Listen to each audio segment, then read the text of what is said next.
साडे सियालकोट दे धरती दे वक़्त दे वली होए वो जदों आए तो उन्होंने 30 सेकंड का बयान किया। हाफिज साबर अली साबर रहमतुल्लाह अलैह फरमाते ने लोगों आ सब तो वड्डी नसीहत मंजी ते पई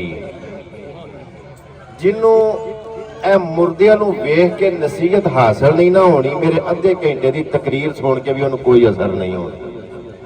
ते गल तो इन्नी क सारी है जे समझ आ जाए तो एक नुकता ही काफी होता है। वो नुकता केड़ा है?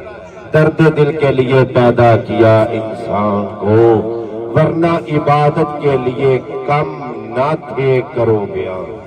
फरिश्ते इबादत वास्ते घट नहीं सन, अल्लाह ने एक दूजे दे दर्द वास्ते ऐ सारे दर्द वास्ते इकट्ठे होए ना ताज़ियत वास्ते।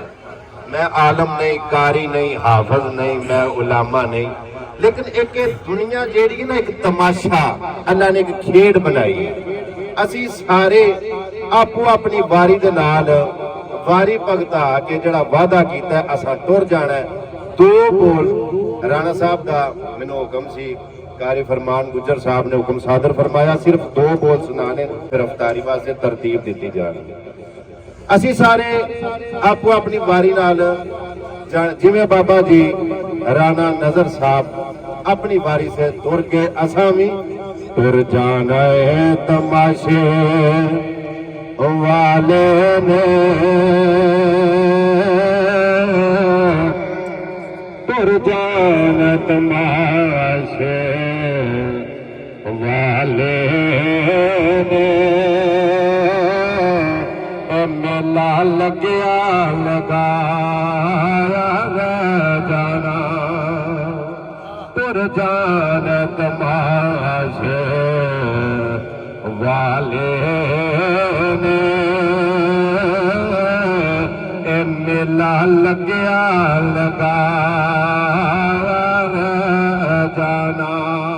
किते चरखे किते पढ़ोले ने किते गुडियां किते बटोले ने किते चरखे किते पढ़ोले ने किते गुडियां किते बटोले ने। टोली वालिया डोली ले जानी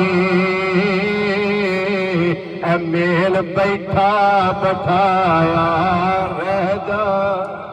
डोली वालिया डोली ले जानी मेल बैठा बैठाया रह जाना। तुर जाना तमाशे वाले ने मेला लग्या लगाया रह जाना।